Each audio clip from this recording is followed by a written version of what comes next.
Dear students, साडा अज का topic है बेटा hello alkane. Hello alkane and hello arenes. Organic chemistry है 10+2 का। अज तो असी ऑर्गेनिक स्टार्ट करने जा रहे हैं। साडा ऑर्गेनिक का जो सिलेबस है बेटा, वो जो फर्स्ट लैसन है वो है haloalkane, haloalkanes and haloarenes. Second lesson है साडा अल्कोहल्स एंड फिनॉल्स। फिर साडा लैसन आएगा जिहदे विच एसिड एंड इट्स डेरिवेटिव्स। फिर इसके अंदर असीं जो कुछ पढ़ना है वो aldehyde, ketone, carboxylic acid. Then असीं करना है नाइट्रोजन कंपाउंड्स। 10+2 के अंदर जो ऑर्गेनिक केमिस्ट्री है वो इन्होंने लैसनों के आले दुआले ही बेटा घूम रही है। ये सारे जोड़े फंक्शनल ग्रुप है असी 10+1 के अंदर इन्हों का नोमनक्लेचर, इन्हों की पहचान, आइडेंटिफिकेशन जोड़ा है अच्छे तरीके किया होया। असी अज जो ये लैसन स्टार्ट करना है हैलो अल्केन, इसका असी की कुछ करना है ये लैसन के अंदर, इसके अंदर इन सारे लैसनों के अंदर असी किस तरीके स्टडी करनी है। तो बड़ा सिंपल सा फंडा है कि बहुत सारी थाउजेंड्स ऑफ कैमिकल रिएक्शन सानू रट्टा नहीं मारना है, सानू उन्होंने याद करना नहीं है, बार बार याद करके लिखते क्रैमिंग नहीं करनी है। असी इसके अंदर एक मैकेनिज्म समझना है, मैकेनिज्म समझना है। असी की कुछ करना है, हर एक लैसन के अंदर कॉमन जी चीज़ होएगी कि कोई भी लैसन स्टार्ट करते हैं तो असी उसके अंदर सब तो पहला उसका इंट्रोडक्शन देखेंगे। ठीक है जी, असी हर लैसन का इंट्रोडक्शन देखेंगे। ਉਹਦੇ ਵਿੱਚ ਅਸੀਂ आयोपैक नोमनक्लेचर देखेंगे कि उस तरह के कंपाउंड का आयोपैक नोमनक्लेचर किमें किया जाता है। फिर असी इसके अंदर फिजिकल प्रॉपर्टीज़ पढ़ांगे, उसकी फिजिकल प्रॉपर्टीज़ देखेंगे कि उसका रंग गंध किस तरह का है, दिखता किस तरह है। ठीक है ना, उसके फिजिकल प्रॉपर्टी देखेंगे। दैन असी उसके अंदर कैमिकल प्रॉपर्टी पढ़ांगे, कैमिकल प्रॉपर्टी देखेंगे, कैमिकल प्रॉपर्टी जी है किस तरह की है। जो रिएक्शन का पार्ट है भी सानू हर एक लैसन के अंदर रिएक्शन कितनी करनी है, तो रिएक्शन बेटा दो तरीके ही असी करनी है। हर एक लैसन के अंदर असी एक तो प्रैपरेशन रिएक्शन करना है।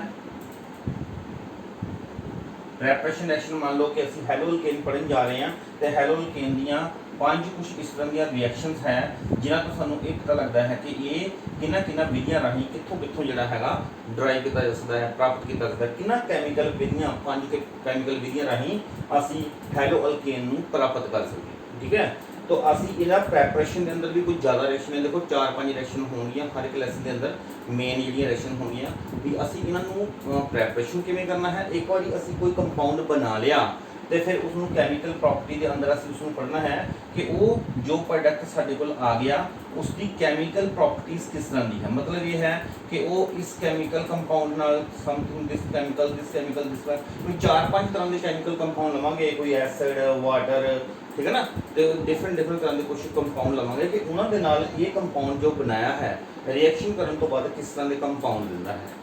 ओके, तो साडा जो कैमिकल रिएक्शन वाला हिस्सा है वो तो सिर्फ यही आ कि प्रैपरेशन किमें करना है और प्रैपरेशन होने तो बाद उन्होंने कैमिकल रिएक्शन किमें करना है। ओके, तो मतलब हर एक लैसन के अंदर ये चीज़ें जो कॉमन रहनगियां कि असी इस तरीके हर एक लैसन में जोड़ा है पढ़ना है। साडा पहला लैसन है hello alkane and hello arenes. 2 part के अंदर असी इसनूं पढ़ते हैं। हैलो अल्केन नूं अलग पढ़ते हैं, हैलो अरेन्स नूं अलग पढ़ते हैं। इन्हां दे अंदर की डिफरेंस है और ये लैसन किवें करना है असी देखते हैं इसनूं।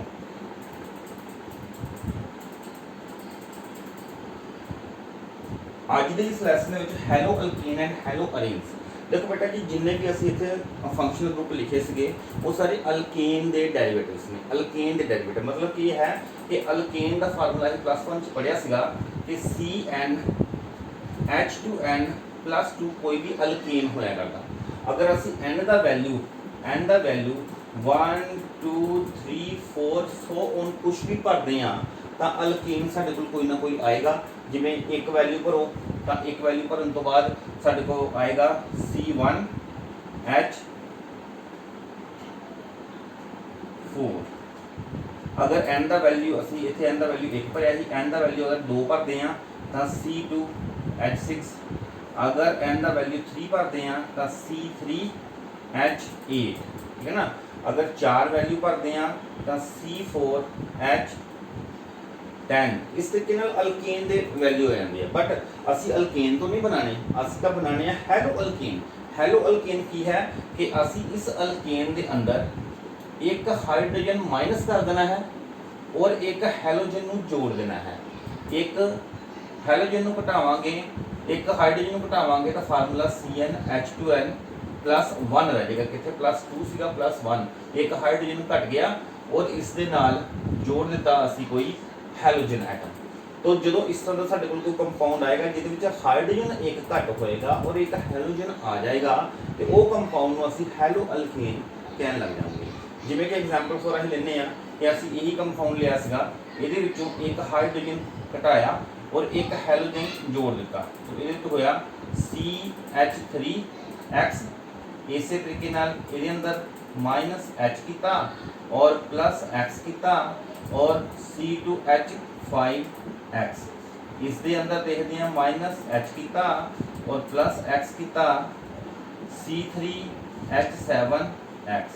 इसी तरीके नाल इत्थे देखो -H कीता +X कीता C4H9X। हुण ये X की है, X जिहड़ा है हैलोजन है। हैलोजन हैलोजन एटम किहड़ा हो सकता है? क्लोरीन, फ्लोरीन, ब्रोमीन, आयोडीन ज़्यादातर असीं ये यूज़ करते हैं। तो ये X का मतलब इन्हां चों कोई भी हो सकता है। तो अगर इस तरीके नाल इत्थे मान लो असी X की जगह पे क्लोरीन लिख लेने हैं, X की जगह पे असी अगर फ्लोरीन लिख लेने हैं, X की जगह पे असी ब्रोमीन लिख लेने हैं या X की जगह पे असी आयोडीन लिख लेने हैं तो X का मतलब ही ये है कि हैलोजन का कंपाउंड लग गया। तो हैलो अल्केन का मतलब ही इसका हैलोजन का एटम जो अल्केन के एटम नाल जुड़ेगा तो जो कंपाउंड बनेगा उसको असीं हैलो अल्केन कहना है। ओपन चेन एलिफेटिक रहेगा, मतलब जो कि ओपन चेन वाले सारे कंपाउंड है इन्हें असीं हैलो अल्केन कहने हैं। बट हैलो अरेन्ज जिहड़े है अभी असीं नहीं पढ़ना, इन्होंने थोड़ा देर बाद पढ़ांगे, पहला इन्होंने कंप्लीट करेंगे। हैलो अरेन्ज जिहड़ा रहेगा उहदे अंदर एक बेंजीन रिंग रहेगा। बेंजीन रिंग दे नाल अगर कोई हैलोजन एटम आ रहा है, बेंजीन रिंग कोई एरोमेटिक कंपाउंड, बेंजीन रिंग ना कोई हैलोजन एटम आ रहा तो इसको असी हैलो अरेन्ज की कैटेगरी के अंदर पढ़ांगे। और जो उसका टाइम आएगा असीं उसके लिए भी नॉमनक्लेचर, उन्होंने इंट्रोडक्शन वगैरह, रिएक्शन प्रैपरेशंस और कैमिकल रिएक्शन दोबारा करांगे। ठीक है, फिलहाल असीं कर रहे हैं हैलो अल्केन। तो हैलो अल्केन के लिए इस तरह करने तो बाद जे असीं कंपाउंड बना लिया तो इसका नाम भी होएगा। नाम बेटा दो तरह के होंगे आ, एक तो कॉमन नेम, एक IUPAC नेम। ठीक है जी। तो कॉमन नेम और आईयूपैक नेम के अंदर फर्क ये है कि अगर देखो ये मिथाइल क्लोराइड है, ये इथाइल फ्लोराइड है, ये प्रोपाइल ब्रोमाइड है और ये ब्यूटाइल आयोडाइड है। ठीक है ना। मैं अल्केन का पार्ट का पहला नाम ले रहा, अल्केन का पहला नाम ले रहा तो मैं इस तरह भी कह सकता हूँ एक क्लोरोमीथेन है, फ्लोरोईथेन है, ब्रोमोप्रोपेन है और आइडोब्यूटेन है। तो मैं साइड चेन जो साडा इसका भी पहला लैने इस नाम। हुण दूसरा नाम जिहदे विच पहला हैलो आवे, हैलो कंपाउंड का पहला नाम आवे, फिर अल्केन, हैलो अल्केन आएगा तो ये आयोपैक नेम है। अगर असी अल्केन पहला आवे ते हैलाइड पार्ट बाद च आवे तो वो साडे कोल कॉमन नेम रहेगा। जिवें कि इसका अगर असी कॉमन नेम देखिए तो कॉमन नेम अल्काइल पहला, मिथाइल, हैलाइड कौन है? क्लोराइड। तो methyl chloride common name, ethyl fluoride common name, propyl bromide common name, अगे butyl iodide common name. But IUPAC name के लिए हैलो नूं पहला लिखना है, यानी कि हैलोजन का एटम का नाम पहला लिखना है, अल्केन वाला पार्ट बाद में लिखना है। तो नाम हो जाएगा, पहले तो स्टार्ट करते हैं क्लोरोमीथेन आयोपैक नेम, फ्लोरो ईथेन, ब्रोमोप्रोपेन, आइडोब्यूटेन, इस तरीके नाल इन्हां दे कॉमन नेम और आयोपैक नेम जिहड़े है इस तरीके नाल आपां इन्हां दे करदे हैं जी। इस तो बाद बेटा अगर असीं इन्हां दी क्लासीफिकेशन ते जाइए तो क्लासीफिकेशन हैलो अल्केन की जिहड़ी क्लासीफिकेशन है वो किस तरह की जा सकती है।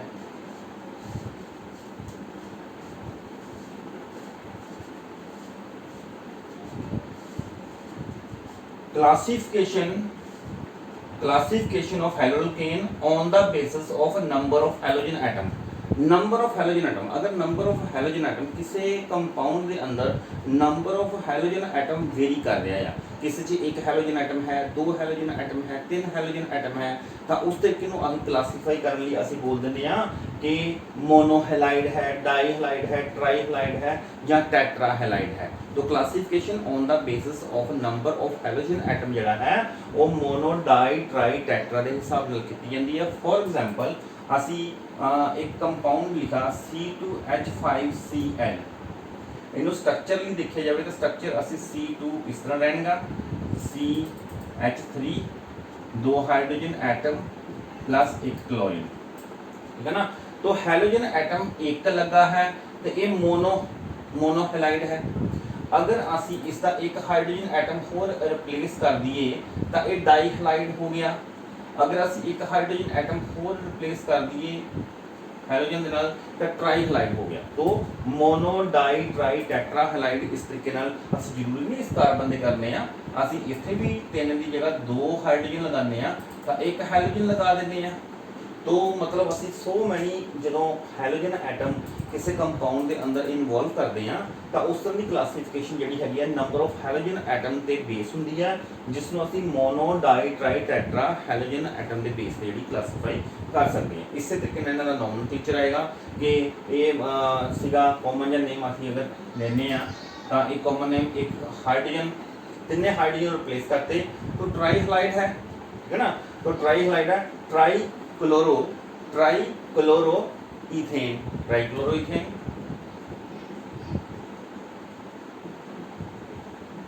तो ट्राईक्लोरो इथेन इसका जोड़ा है आयोपैक नेम आ गया।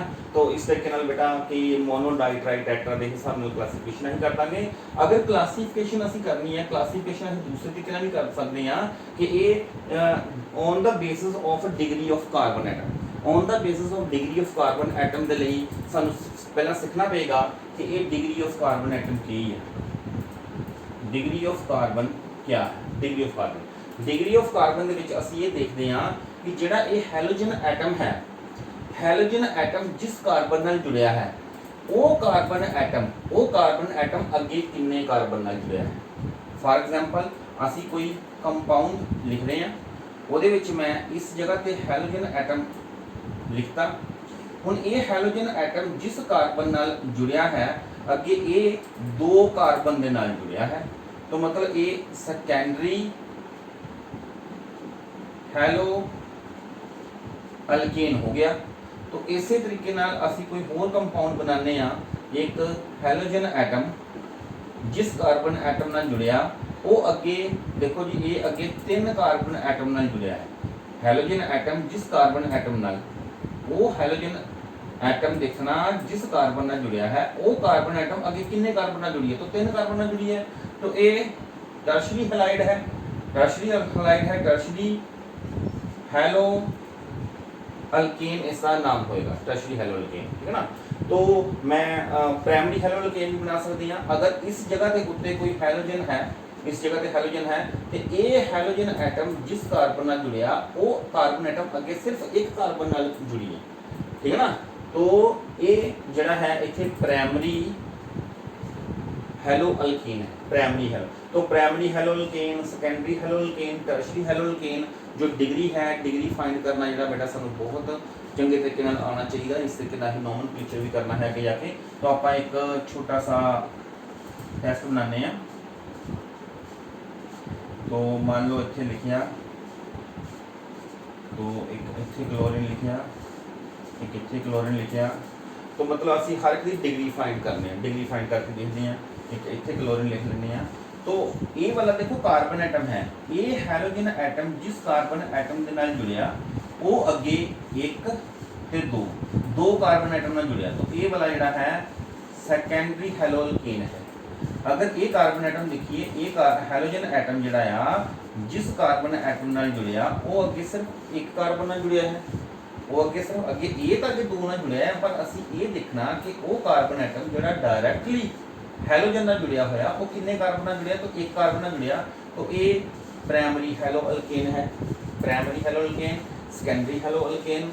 तो ये वाला देखते हैं, ये कार्बन एटम जिस हैलोजन जिस कार्बन एटम नाल जुड़िया, ये कार्बन एटम कितने कार्बन नाल जुड़िया, एक कार्बन, दो कार्बन, तीन कार्बन, तो ये साडे कोल टर्शरी हैलोअल्केन है।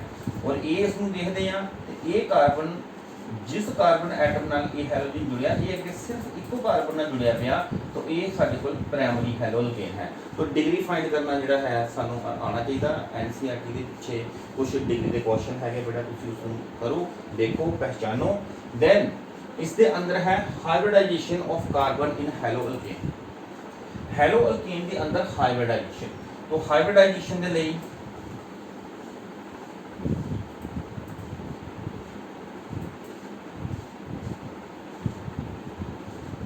हाइब्रिडाइजेशन वैसे तो वर्ड जिहड़ा हाइब्रिडाइजेशन आ, हाइब्रिडाइजेशन प्लस वन च अच्छे तरीके नाल कीता होया, बट ये हाइब्रिडाइजेशन का मतलब की हुंदा, हाइब्रिडाइजेशन का मतलब हुंदा कि number of sigma bonds plus number of lone pair. Number of sigma bond अगर लॉन पेयर दे विच प्लस कर दो तो साडे कोल वो जो भी नंबर निकल के आएगा वो हाइब्रिडाइजेशन होएगा। हाइब्रिडाइजेशन का मतलब हैगा कि किन्ने तरह के ऑर्बिटल इहदे अंदर इनवॉल्व ने, ठीक है ना, एस के किन्ने ऑर्बिटल ने, पी के किन्ने ऑर्बिटल ने, तो ये हाइब्रिडाइजेशन सानू इसका पता। सिग्मा बॉन्ड सिंगल बॉन्ड जिहड़ा सिग्मा बॉन्ड है, अगर दो कार्बन के विचार एक सिंगल बॉन्ड है ਜਾਂ ਇਹ ਕਾਰਬਨ ਅੱਗੇ ਕਿੰਨੇ ਵੀ ਕਿਸੇ ਵੀ ਐਟਮ ਦੇ ਨਾਲ ਜਿਹੜੇ ਸਿੰਗਲ ਬੌਂਡ ਬਣਾ ਕਿਸੇ ਵੀ ਐਟਮ ਦੇ ਨਾਲ ਸਿੰਗਲ ਬੌਂਡ ਬਣਾ ਕੇ ਅਗਰ ਇਹ ਬੈਠੇ ਹੋਏ ਨੇ ਤਾਂ ਇਹ ਸਾਰੇ ਸਿੰਗਲ, ਇਸ ਕਾਰਬਨ ਨੂੰ ਅਸੀਂ ਧਿਆਨ ਦੇਖੀਏ ਤਾਂ ਇਹ 4 ਸਿਗਮਾ ਬੌਂਡ ਬਣਾ ਕੇ ਬੈਠਾ, ਅਗਰ 4 ਸਿਗਮਾ ਬੌਂਡ ਬਣਾ ਕੇ ਬੈਠਾ ਤਾਂ ਇਹ 4 ਸਿਗਮਾ ਹੋ ਗਏ। ਦੇਖੋ 4 sigma number of sigma lone pair ਤਾਂ ਇਹਨਾਂ ਦੇ ਅੰਦਰ ਨਹੀਂ ਆਏਗਾ, ਜਿਹੜੇ हाइड्रोकार्बन है उन्होंने अंदर लोन पेयर की रेयर प्रोबेबिलिटी है, तो असी ज़्यादातर सिग्मा बॉन्ड के नाल ही हाइब्रिडाइजेशन जो कैलकुलेट कर लेना है। तो नंबर ऑफ सिग्मा बॉन्ड 4 है, तो इस कार्बन के लिए एक एस और 3 पी, यानी कि sp3 इसका जो हाइब्रिडाइजेशन निकल के आएगा वो sp3 हाइब्रिडाइजेशन है। अगर दो कार्बन एटम आपस में सिंगल बॉन्ड में जुड़े हैं तो ये सिग्मा एक जोड़ा सिग्मा बॉन्ड है। अगर दो कार्बन एटम डबल बॉन्ड में जुड़े हैं तो उन्होंने चो एक पाई बॉन्ड है तो एक सिग्मा बॉन्ड है। अगर दो कार्बन एटम आपस में ट्रिपल बॉन्ड में जुड़े हैं तो उन्होंने एक तो सिग्मा बॉन्ड है और दो जड़े इसके पाई बॉन्ड है। तो असी हाइब्रिडाइजेशन की नंबर ऑफ सिग्मा बॉन्ड तो कैलकुलेट करने आ, पाई बॉन्ड कैलकुलेट नहीं करने, इसमें छोड़ दो। तो इतने साडे कोल सिर्फ एक सिग्मा बॉन्ड आ रहा है, इतने साडे कोल एक सिग्मा बॉन्ड आ रहा है, इतने साडे कोल एक सिग्मा बॉन्ड आ रहा है। ओके, तो असी कोई कंपाउंड बनाने आ, एक कार्बन, दो कार्बन, 3 4 5 और इन्हां दी वैलेंसी पूरी करने के लिए असी मान लो इत्थे डबल बॉन्ड बना लेने आ, इत्थे ट्रिपल बॉन्ड बना लेने आ। तो हाइड्रोजन बैलेंस करने लिए इत्थे H3 लगेंगे, तो असी ओपन स्ट्रक्चर बनाने जिहदे विच बॉन्ड दिखण सानू H3 है तो H3 इस तरीके नाल लगे होंगे। इत्थे 3 बॉन्ड इधरों आ गए, एक इधरों आ गए, कार्बन के 4 बॉन्ड पूरे हैं, कुछ नहीं लगेगा। इस कार्बन के भी 4 बॉन्ड पूरे, इसके 3 बॉन्ड पूरे हैं, चौथा हाइड्रोजन होएगा, इसके 2 बॉन्ड है, 2 हाइड्रोजन होंगे, ठीक है ना। इस तरीके हुण असीं हर एक कार्बन का हाइब्रिडाइजेशन देखना है, तो असीं इहदे विच देखदे हां सिग्मा बॉन्ड कितने, 1 सिग्मा, 2 सिग्मा, 3 सिग्मा। 3 सिग्मा है तो इसके लिए जिहड़ा हाइब्रिडाइजेशन है sp2 हाइब्रिडाइजेशन, ਇਹਦੇ ਲਈ भी sp2 होएगा क्योंकि 1 2 3 ही ਇਹਦੇ बॉन्ड है। ਇਹਦੇ देखे जाए तो 1 सिग्मा 2 सिग्मा, 2 तो पाई है, 2 सिग्मा है, 2 सिग्मा होने करके ਇਹਦਾ हाइब्रिडाइजेशन sp निकल के आएगा, ਇਹਦਾ भी ਜਿਹੜਾ हाइब्रिडाइजेशन sp निकल के आएगा और ਇਹਦਾ hybridization 3 sigma bond 4 sigma bond है तो ये sp3 हाइब्रिडाइजेशन निकल के आ जाएगा। तो हाइब्रिडाइजेशन कैलकुलेट करने लिए just number of sigma bond तुसीं देख लो तो तुहाडा हाइब्रिडाइजेशन जिहड़ा निकल के आ जाएगा। बट असी ये अल्केन के अंदर हाइब्रिडाइजेशन को देख लिया, पर असी तो पढ़ रहे हैं हैलो अल्केन। तो हैलो अल्केन डिफरेंट चीज़ की सीगा, किसी भी हैलो अल्केन के लिए असी कोई हैलो कंपाउंड बनाना है, उसके अंदर असी एक हैलोजन एटम, एक हाइड्रोजन रिप्लेस करके एक हैलोजन एटम लगाना है। बाकी जिहड़े हैगे मान लो असी उसके अंदर लगा दिते आ हाइड्रोजन एटम, तो इस तरीके नाल एक प्रॉपर कंपाउंड बन गया। और ये 4 कार्बन वाला ब्यूटेन है, तो ये अंदर क्लोरीन लगनी, क्लोरो ब्यूटेन है। तो क्लोरो की किहड़ी पोजीशन ते 1 2 क्लोरो ब्यूटेन इहदा आयोपैक नेम होएगा। थ्रू क्लोरो ब्यूटेन के अंदर हुण असीं ये देखते हैं कि ये कार्बन जिहड़ा है जिथे हैलो अल्केन लगा है इहदा की हाइब्रिडाइजेशन है। तो ये असीं देखते हैं ये sp3 वाला कार्बन है, ये sp3 कार्बन वाला कार्बन है जिथे क्लोरो एटम लगा है वो sp3 वाला है। तो सानू हाइब्रिडाइजेशन जिहड़े है अगर अल्केन के अंदर फाइंड करना आंदा है तो कोई बात नहीं, हाइड्रोजन भी सिंगल बॉन्ड बनांदा है तो कोई भी हैलोजन भी सिंगल बॉन्ड बनांदा है, तो हैलोजन के नाल भी जिहड़ा बड़े आराम नाल असीं जिहड़ा है हाइब्रिडाइजेशन जिहड़ी है कैलकुलेट कर सकते हैं। हुण हाइब्रिडाइजेशन तो असीं पढ़ लिया बेटा, तो हाइब्रिडाइजेशन समझ लेना कि हाइब्रिडाइजेशन हैलो अल्केन की कुछ एग्जाम्पल के अंदर असीं देख लेंगे हैं कि हाइब्रिडाइजेशन कुछ हैलो अल्केन के अंदर, हैलो अल्केन के अंदर हाइब्रिडाइजेशन देखा जाए तो असीं देखते हाँ कुछ कंपाउंड जिहड़े sp3 वाले पढ़ते हैं। sp3 वाले कोई भी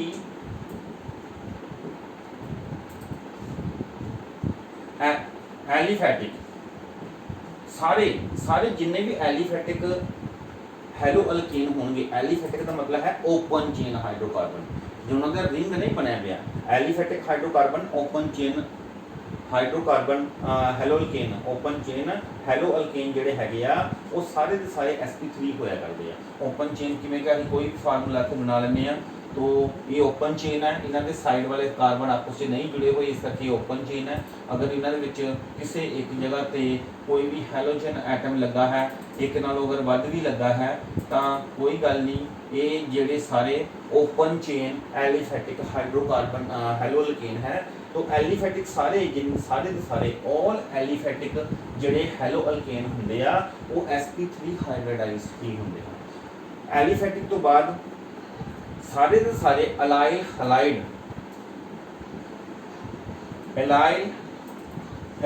ये अलाइल हलाइड की है।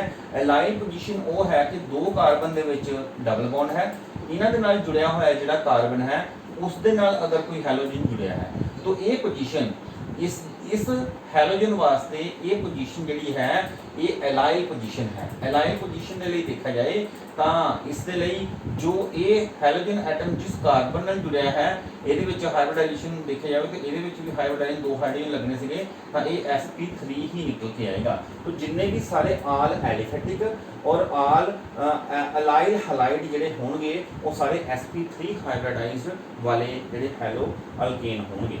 फिर sp एक बेंजाइल हैलाइड की भी एग्जाम्पल है। बेंजाइल हैलाइड बेंजाइल पोजीशन वो है कि अगर असीं एक बेंजीन रिंग लैने आ ਉਹਦੇ ਨਾਲ डायरैक्ट असी अगर क्लोरीन लगाने आ तो ये क्लोरो बेंजीन हो गया। बट बेंजाइल पोजीशन वो पोजीशन है कि बेंजीन के नाल कोई कार्बन एटम लगा है तो उस कार्बन के नाल कोई हैलोजन एटम लगा है, तो ये पोजीशन जिहड़ी बनेगी ये पोजीशन जिहड़ी बनेगी ये बेंजाइल पोजीशन है। बेंजीन तो एक कार्बन छड्ड के हैलोजन एटम लगा है, ठीक है ना, जहाँ हैलोजन एटम जिस कार्बन नाल लगा है वो डायरेक्टली बेंजीन रिंग नाल अटैच है, तो ये पोजीशन भी बेंजाइल है। इसकी बैलेंसिंग पूरी करने के लिए इसे 2 हाइड्रोजन ही आएंगे, तो ये वाला कार्बन जो निकल के आएगा ये फिर से sp3 हाइब्रिडाइज निकल के आएगा। तो सारे के सारे ऑल एलिफैटिक हाइड्रोकार्बन, सारे एलाइल हलाइड और सारे बेंजाइल हलाइड ये sp3 वाले जिहड़े कार्बन वाले हैलो अल्केन होंगे। तो sp2 वाले किहड़े होंगे जी? sp2 वाले तो sp2 वाले आ जाएंगे विनाइल हैलाइड। तो विनाइल हैलाइड अलाइल हैलाइड नाल मिलदा जुलदा एक कंपाउंड होएगा, बट इहदे विच की होएगा कि डबल बॉन्ड कार्बन दे डायरैक्ट लिंक च हैलोजन एटम होएगा। कि ਜਿਹੜਾ ਹੈਲੋਜਨ ਐਟਮ ਕਲੋਰੋਫਲੋਰੋਬ੍ਰੋਮੋ ਔਰ ਡਾਇਰੈਕਟ ਉਸ ਕਾਰਬਨ ਨਾਲ ਲੱਗਾ ਹੋਏਗਾ ਜਿਹੜਾ ਕਿ ਡਬਲ ਬੌਂਡ ਨਾਲ ਅਟੈਚ ਹੈ। ਹੁਣ ਇਹਦੇ ਵਿੱਚ ਅਸੀਂ ਦੇਖਦੇ ਸੀਗੇ ਤੇ ਇਹਦੇ ਵਿੱਚ ਜਿਹੜਾ ਹੈਲੋਜਨ ਐਟਮ ਉਸ ਕਾਰਬਨ ਨਾਲ ਲੱਗਾ ਜਿਹੜਾ ਕਿ ਆਪ ਅੱਗੇ ਡਬਲ ਬੌਂਡ ਨਾਲ ਜੁੜਿਆ ਹੈ, ਪਰ ਹੈਲੋਜਨ ਐਟਮ ਡਾਇਰੈਕਟ ਅਗਰ ਡਬਲ ਬੌਂਡ ਨਾਲ ਜੁੜਿਆ ਹੈ ਤੇ ਇਸ ਪੋਜੀਸ਼ਨ ਨੂੰ ਅਸੀਂ ਵਿਨਾਈਲ ਹੈਲਾਈਡ ਬੋਲਦੇ ਹਾਂ। ਤੇ ਵਿਨਾਈਲ ਹੈਲਾਈਡ ਦੇ ਲਈ ਇਹ ਹੈਲੋਜਨ ਐਟਮ ਦਾ जिथे हाइड्रोजन एटम है बेटा हाइब्रिडाइजेशन उसका ही देखना है। तो इसके लिए हाइब्रिडाइजेशन अगर देखा तो इतने बैलेंसी पूरी करने लिए एक हाइड्रोजन लगाना पेगा, इतने 2 हाइड्रोजन लगाने पैणगे बैलेंसी पूरी करने लिए। तो ये असीं देखते हैं 1 सिग्मा 2 सिग्मा 3 सिग्मा, क्योंकि 1 पाई है 1 सिग्मा है 3 सिग्मा निकल के आती है तो ये साढ़े को 3 सिग्मा sp2 हाइब्रिडाइजेशन हो जाएगा। तो जिन्ने भी विनाइल हैलाइड होंगे उन्होंने सानू sp2 हाइब्रिडाइजेशन दिखेगी। विनाइल तो बाद सारे के सारे एराइल हैलाइड एराइल हैलाइड किहड़े हैं, कोई भी एरोमेटिक कंपाउंड है और उसके डायरैक्ट लिंक च हैलोजन लगा है, ठीक है जी। तो ये जिस कार्बन नाल जुड़िया है इस कार्बन का हाइब्रिडाइजेशन की है। तो ये कार्बन देखते हैं एक सिंगल बॉन्ड ऊपर एक सिंगल बॉन्ड इधर, 2 सिग्नल बॉन्ड इधर एक सिंगल बॉन्ड, ठीक है ना। Sigma bond 3 sigma bond 1 pi bond है, 3 सिग्मा बॉन्ड तो ये निकल के आएगा sp2 हाइब्रिडाइजेशन। तो विनाइल हैलाइड और एराइल हैलाइड इन्हां च तां sp2 हाइब्रिडाइजेशन रहेगा और सारे के सारे all aliphatic all allyl halide और ऑल बेंजाइल हैलाइड जिहड़े है वो sp3 हाइब्रिडाइजेशन दे नाल होणगे। सिंपल इंट्रोडक्शन च बेटा इन्ना ही है। इस तो बाद असी नैक्सट जिहड़ा टॉपिक करांगे असी करना है प्रैपरेशन ऑफ हैलो अल्केन। भी हैलो अल्केन नूं बनाउण दीआं डिफरेंट कुछ रिएक्शनस है जिन्होंने पढ़े ही आराम के नाल असी देखो सिर्फ 500 रिएक्शन है कि उन्होंने असी मैकेनिज्म सीख लेना है कि ये रिएक्शन किवें हो रही है। तो असी नैक्सट लैसन च मिलते हैं reactions of hello alkane, preparation of hello alkane.